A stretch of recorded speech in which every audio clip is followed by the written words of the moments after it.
What is up, everybody? Welcome back to another episode of the Social Media Mindset. And I have such a treat on the show today because not only is she a top performing realtor in not just one state, but two states, she is an author, she is a coach, she is a mom to five, which is unbelievable. I'm about to have my third and I'm already scared to death, so I can't imagine what it was like having five. Cindy Bell, welcome to the show. Yay. Thank you, Kyle. I'm super excited to be here. Thank you for having me. So I want to, there's so many things that I want to talk about, but the first thing I have to ask is how does one sell real estate in like the two farthest states from one Yeah. another in America? It's a little crazy. Been up here in Alaska for, 12 years maybe. And then my husband retired, moved to Florida. We're back and forth between Naples, Florida and Alaska, but now more in Florida. But I'm here in Alaska right now just for a few weeks doing some real estate deals. It is not easy.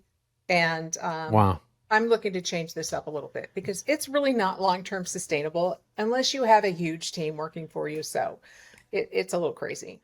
So the goal is to ultimately do more in Florida than back in Alaska? Yes, except I am shifting a little bit out of real estate. I'm taking a little bit of a different direction, more into my coaching and a new opportunity that just presented itself, which is in the real estate industry, but a What? different yes, I'm not going to talk about it yet. I will talk about it like within a week. We can't break news on this podcast won't air for 2 months. So technically, Oh, really? It won't air for 2 months? yeah, because I stay like 8 weeks ahead. Oh, And wow. Okay. so I Good. don't that way. This is the only way I've found to enjoy my podcast Oh, nice. because That's when I cool. wake up and I'm like, oh crap, it's almost Thursday and I got to get an episode recorded, Yeah, it just takes the joy out of it.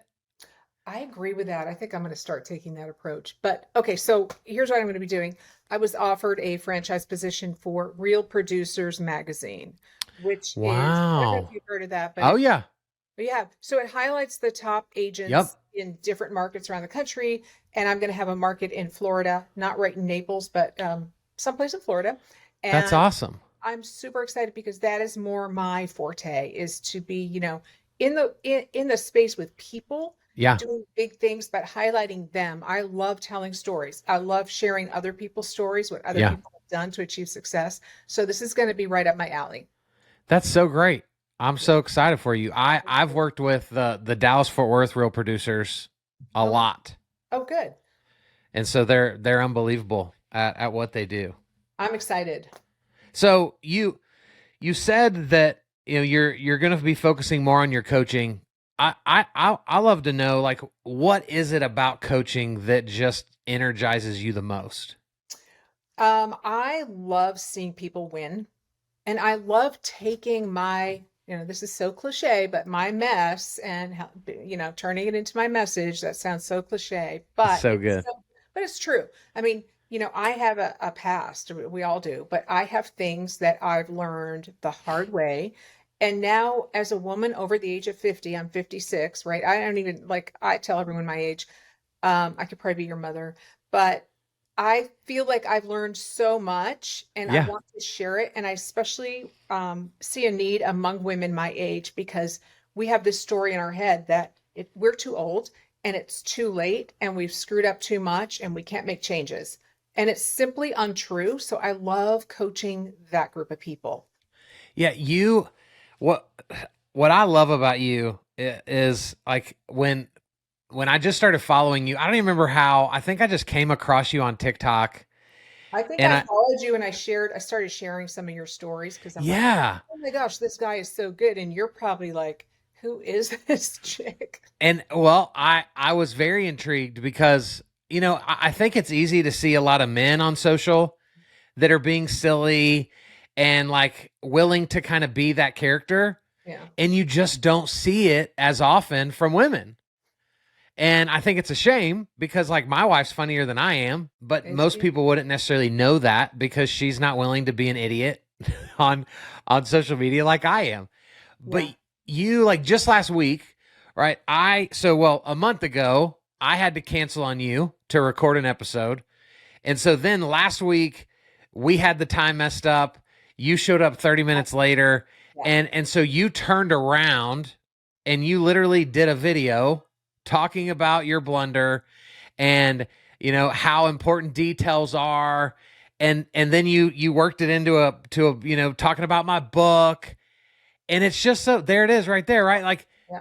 I I just wish more people would truly buy into my mess is my message, and not just the mess from like when you were 20 and made a really big mistake, but that we make little bitty messes every single day Right. that are great for content. So how, like, was that a process for you to be willing to be vulnerable like that, or have you always been that way? I've always been pretty open, but surprisingly, it is hard for me. Like I second guess myself a lot.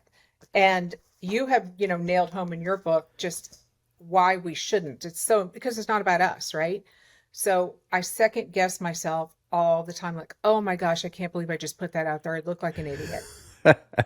But I stay committed to sharing who I am authentically, no matter what, because I found in life that if you are just your authentic self, the people that you're supposed to attract, the people that are meant to be in your life will come into your life. If you're pretending to be somebody else, you're not attracting your tribe. So Right. it's pointless.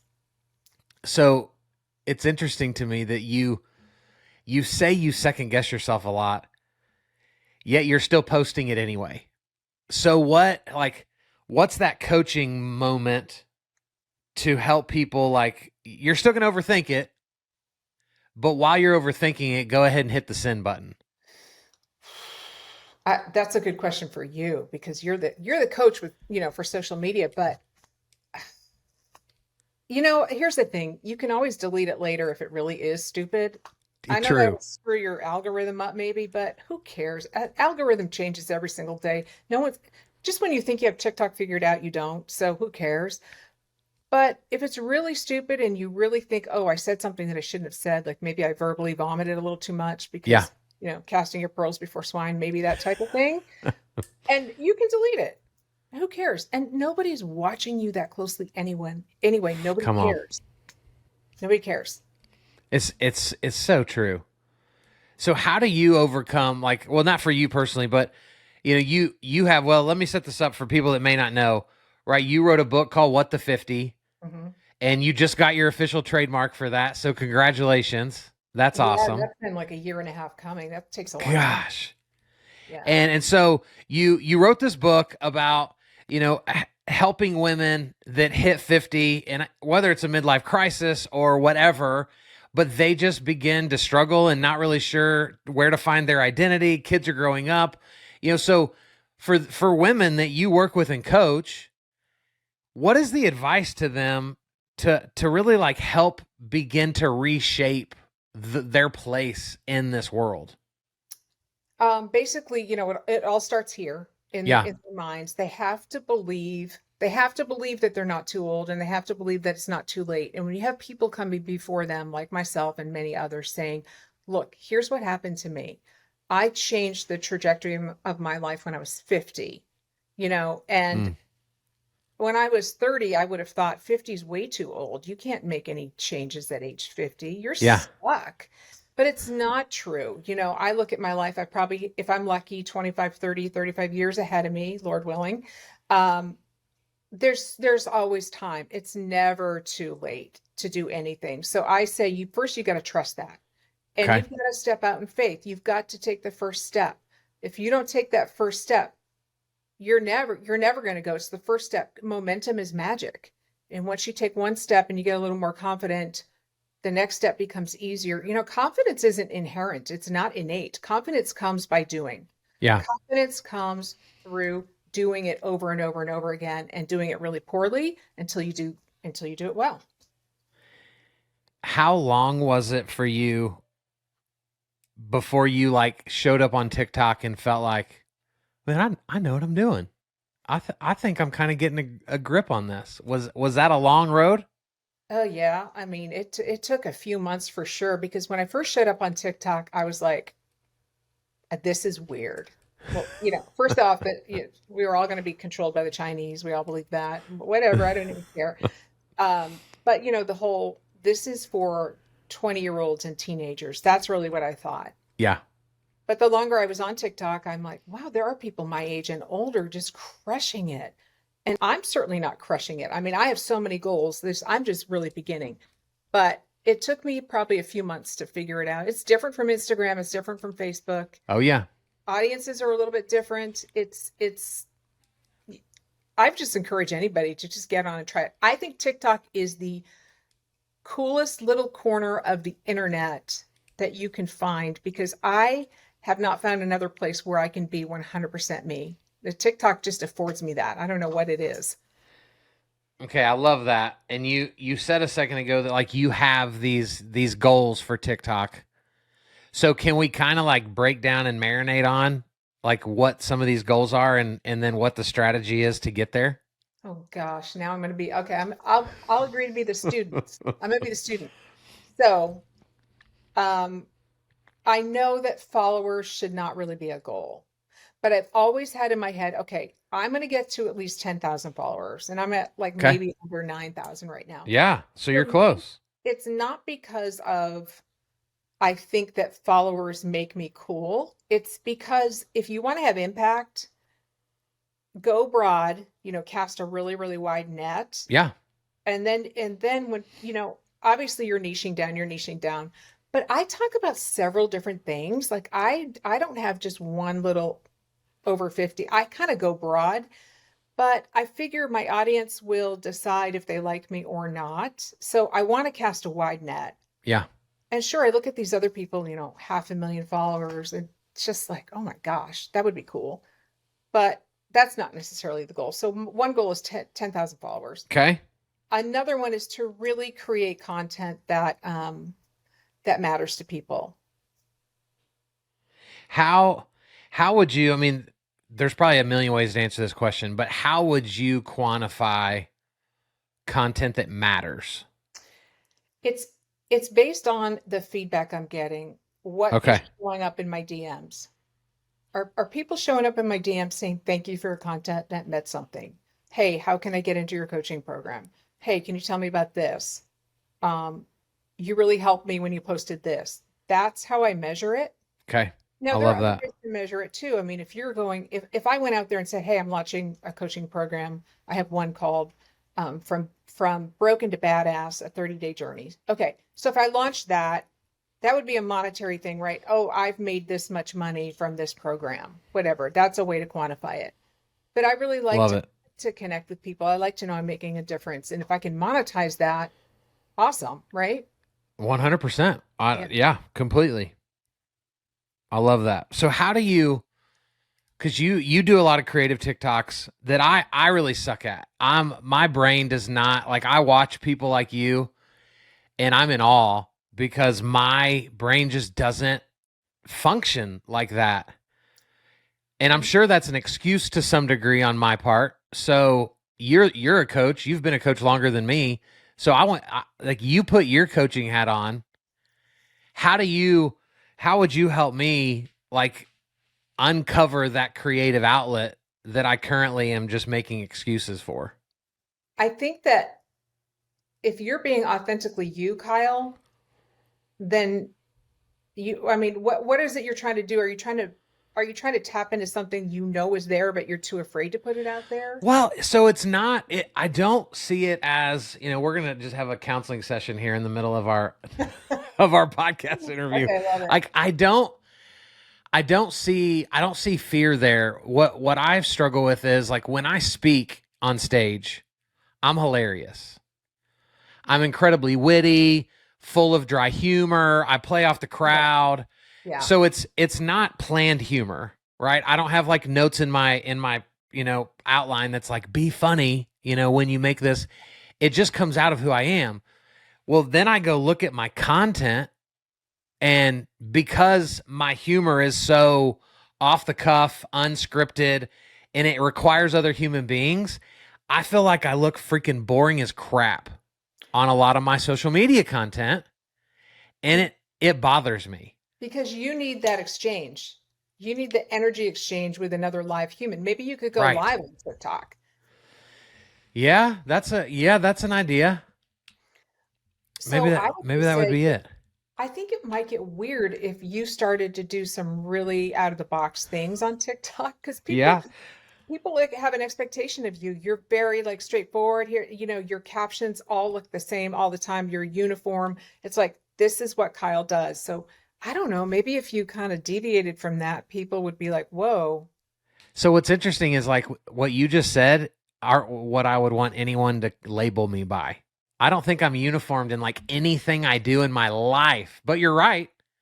Are You're 100% right. Like that's what it looks like. And that's yeah, why I have a problem with it.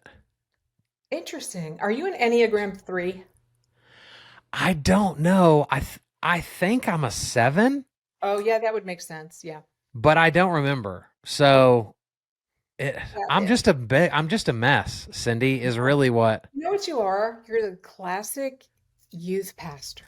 Gosh, I'm trying to get It's out of just, that. I Trying to get. know, but you have that look. I mean, because you just look like all my kids' youth pastors have always looked. Oh So my gosh. cool. It's a cool thing. Oh, I don't know. It doesn't feel like it is. Okay, It is. so I want to. I haven't bought it yet, but I want to dig into what the 50, Okay. because I feel like even though I'm not a woman or 50, that I will learn plenty from it, or maybe I'll just be a better husband to my wife because I read it. What What are you most proud of when you talk about your book? Hmm. I'm proud of the fact that I actually did it because it was very scary. Putting your life out there in front of strangers Mm, and even people who think they know your story, yeah, putting your life out there and sharing is very, very scary. I mean, I had a lot of sleepless nights. really? Yeah. Thinking, I can't do this. This is so stupid. Maybe I'll just keep it for myself. But then I finally Wow. just pulled the trigger and said, I'm going to put it out there. But I'm also proud of the fact that I did not disclose terrible, gory details about certain things that I could Mm, have. yeah. I kept it very respectful toward my children, but at the same time telling the truth. And I think that Mm. there's a balance there that you have. I had to be really careful, and I think I did that pretty well. What do you think the biggest takeaway would be to a guy that reads your book for women over 50? It's interesting. I've had some guys read it, and they have said, "This is great. I'm going to give it to my wife." I've had that feedback. Um, my husband read it, and he's he's man of few words, really, other Okay. than he thinks I look ridiculous on TikTok, but that's okay. When I read in your book that when you stopped asking your wife her opinion about your social media, I was like, Yeah. that liberated me so much because I'm like, yes, that's the Yeah. answer. But she's not your audience. 100%. Yeah. And It's a so game changer. that helped me so much. So I really appreciate that. But Good. yeah, a man who reads it, I mean, he's probably going to not get all of it. It's sort of a lot of irreverent humor, self-deprecation, female stuff. But there's also some serious stuff too. Like I talk about my faith deconstruction, where I am now in my faith journey, which is a whole another topic I geek out on big time. I'm a theological geek. I talk about that. I grew up Mormon. Really. Yeah. And then, BYU graduate, everything. I did the whole Mormon thing. Let's talk about that. Let's go deep into this right now. Let's do it. So, okay, so grew up Mormon, went to BYU. Yep. Got married in the Mormon temple. So I did the whole thing and I was wearing the Mormon undergarments. I don't know how much you probably know quite a bit, but then I got divorced from my first husband and left Mormonism at the same time. And because I had no core, like no Mm, sense of who I was, because I was never allowed to really have a voice because um, Mormonism told me what to do. And even though I was kind of a rebellious Mormon, I still kind of held to that, like, oh, if I don't do this, and if I'm not good enough, if I'm not righteous enough, I'm going to be damned eternally, right? That was wow. the mindset. So when I did leave, it was met with a lot of like shame and guilt. But then I found evangelical Christianity and I found it right away. And when I say evangelical Christianity, I'm going to put that in quotes. Sure. And I met my new husband like within months and was remarried. And this is the real like shame stuff. Remarried very quickly. He was an evangelical Christian. He told me, well, I can't marry Mormon. I'm like, well, I'm going to be a Christian and I'm saved by grace now. And I Mm. don't do the works things anymore. Ephesians 2:8 and 9. That's my band. That's my flag, man. And so I became the token ex-Mormon for the evangelical community. And boy, I got a lot of mileage out of that. Wow. I mean, it was like, hey, tell us your story. Tell us your story. And so I Mm. shared that a lot. But what happened, Kyle, was that I basically jumped from the frying pan into the fire. I did Mm. not have a real understanding of Jesus. I mean, I thought I did, but I was still performing, but I was performing on a different stage, if that makes sense. Sure. I was doing all the right things, but I had just a slightly different set of rules. And so when you're married a second time, you can't get divorced again. Like society forgives one divorce. But oh my gosh, if you get divorced twice, you Mm. got a lot of explaining to do, especially in Christianity. That's just not, God hates divorce, right? And that's what we have been taught. Yeah. And so I hung on in this very, very, very unhealthy, very dysfunctional, very ungodly marriage for a very long time because I was being sacrificial and I was hanging in there and I was doing what God wanted me to do and just be better, be better. Finally, make a long story short and wrap up the whole faith thing is that after 20 years of that marriage, I had this moment. I was pleading with God. Okay. And if this gets too weird, just tell me. I love it. I'm all in. My ex and I had just had this huge fight, like just one of many. And I said, God, I can't do this. I was in the shower and I'm sobbing. Like, I can't do this. Like, I don't know what to do, but I know I can't do it. I did not hear an audible voice because I'm not that weird, but I felt a very strong impression that God said to me, you don't have to stay married. Marriage has become your idol. Wow. I love you as a person, as my child, more than I love your marriage. Mm. So you don't have to stay. I felt like this tremendous, like, oh my gosh, did I just hear that? And so then I wanted to back it up. So I'm looking in the Bible, I'm looking for confirmation. I'm like, oh my gosh, was that the voice of the devil or is that really God? Like what's going on here? You got to line everything up with scripture. And so then I finally started with a lot of outside help, a lot of resources, started to research really what God thought of me, my relationship with God, who I was. And it took time, but I finally came to terms with the fact that if this is really irreparable, which it is, and so, so broken, God still loves me. I'm still saved. I can still go on. Life is not going to be over. Yeah, it's going to be hard.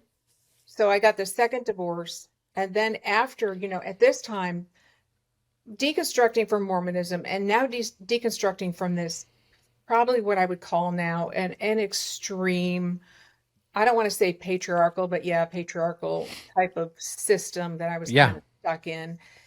That now I'm at a point where theologically my theology is just two things. It's very, very simple. It's love God, love people. I love it. If I do those two things, Yeah. everything else falls into place. So that's where I am. And some people are like, yeah, whatever. It's not that easy, but I don't care. That's my theology. And so I love now it. it took me a while. I did get remarried, my third husband. I'm that girl, but I am very, very happily married. It's a wonderful relationship. I've never had a relationship like this before. I love it. And Cindy, I used to, when I was a youth pastor, and this isn't scriptural, right? I just made this up, but I think it's true that, I think God allows certain people to go through certain things because he knows they're stronger than most and they'll make it through with a story to help others that wouldn't have. Mm. And so whether that was talking to a young person who lost their parent as a teenager, and here I am as an adult with my parents, and I can't even fathom, right? Like what they must be going through.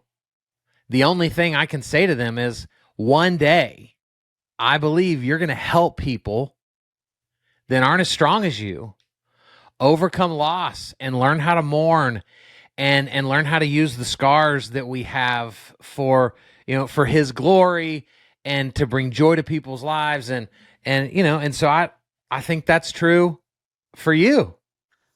Yeah. And so what I had to do though, Kyle, is I had to get over the shame. I had to learn how to Sure. eradicate the shame and had to understand that God is not a God of shame. Like No. we can feel guilt, but that's a healthy sort of feeling when we need to feel guilty about something. But shame is not from God. And so I've learned to really get rid of it. And it creeps back in all the time. I have these stories in my head. Who are you to talk about relationships? You're on your third marriage. Sit down. Yeah. And it's simply not true, because when I started sharing the yuckiest parts of my life, that's when I started being the most effective coach, leader, and people came up to me in droves and have said to me over and over, "You have no idea what your story meant to me. Thank you for sharing it, because I too went through that." Or I am Wow. going through this and I've never told anybody about it. And it's Mm. like we're freeing people up. We are liberating people when we speak truth. And like, So true. your whole thing is, it's not about us. It's not about you. It's about providing value. Yeah. Let go. Just be real about everything. Now, there's some things that are inappropriate to say publicly. There's some things I have not voiced publicly. Sure. You got to have Eh, discretion. of course. And um I do want to say to the guilt piece, something that I believe wholeheartedly is guilt that doesn't lead to action is inappropriate guilt. Mm, So if I just live with just this guilt-ridden personality and identity, and every day that I wake up, I'm less than, I'm not worthy, like that is not God-given. That yes. that is not for us.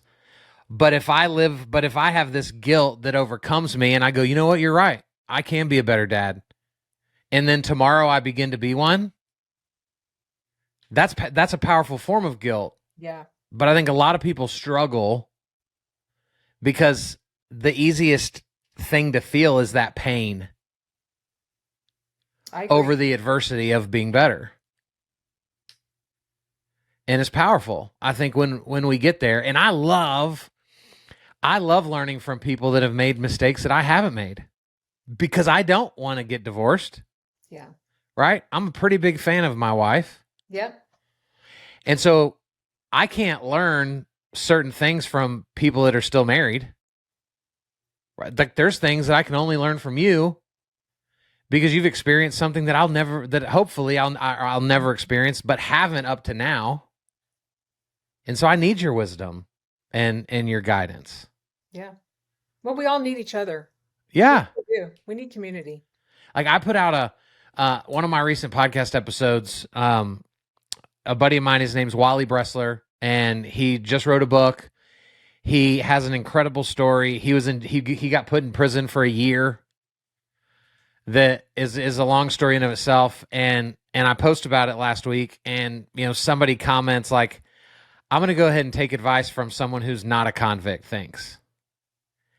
And I'm just like, how narrow-minded are you that you just think you're better than somebody because they've lived life differently than you have?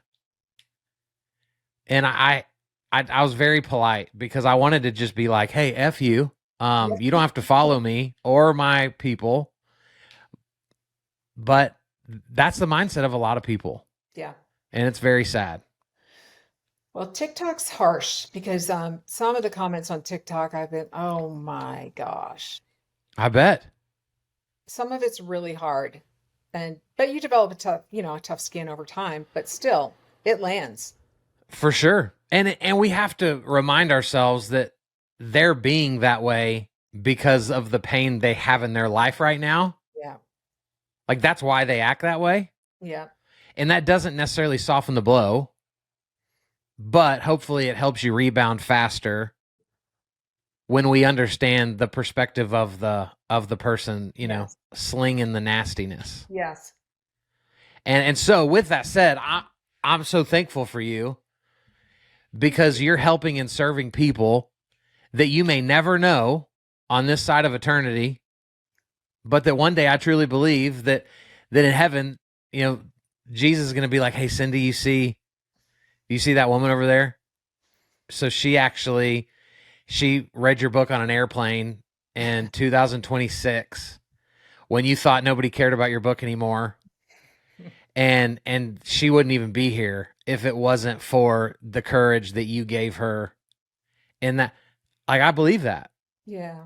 And so thank you for continuing to fight and leading the way for vulnerability and being yourself, because you're making an impact. Thank you. So how do people find you? So you can find me on social media platforms, on TikTok, Cindy Bell What the 50. I'm on Instagram. I think it's the same thing, Cindy Bell What the 50. I love it. Facebook Cindy Bell, or www.cindybellcoaching.com. We're going to have all those in the show notes, and I think I'm going to call this episode Social Media and Jesus. I didn't know we were going to go down that path at all. Like, it just kind of. I didn't either. But that's what I love about having these conversations, is that's a conversation that for whatever reason somebody's going to need, and they're going to get it when this episode comes out. So very cool. I appreciate you so much. I can't wait. You. I'm telling you, I have shared your book with so many people. Thank you.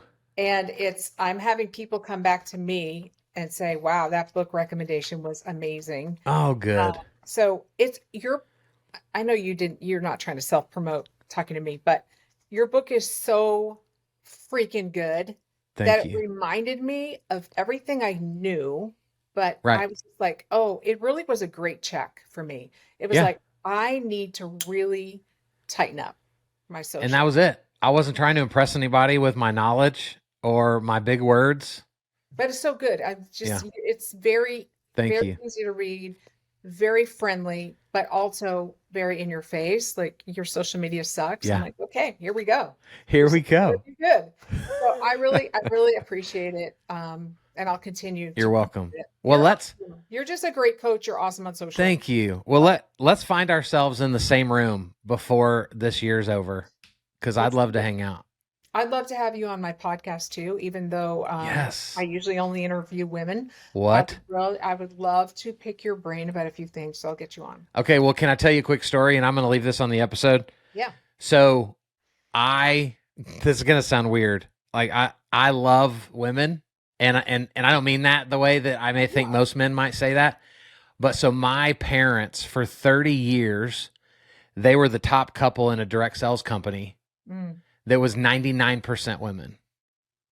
So from the age of about 8 until I was out of the house, my parents would have upwards of 5,000 women come through our living room. Wow. From all across the country. So, I mean, I grew up with, like, walking downstairs and I'm like, where did these 100 women come from? And why are they here? So I really do think, like, God's given me a unique ability to just speak to women because that's who I spent most of my time around. And so that's very cool. So I would love it, and we would have a lot of fun. I think maybe what I'll do is pick your brain on some theological issues, because I have found that a lot of women are having to deconstruct. And I think it's helpful just to talk about that stuff. Maybe I would love it. And some social media stuff too. Let's do it. You let me know when. All right. Guys, what a fun episode this has been. Whether you were prepared for it or not, I hope you got something out of it. I know you got something out of it. And so thanks for listening. And we'll be back next week with another cool person with an even cooler story. See ya. Thanks, Kyle.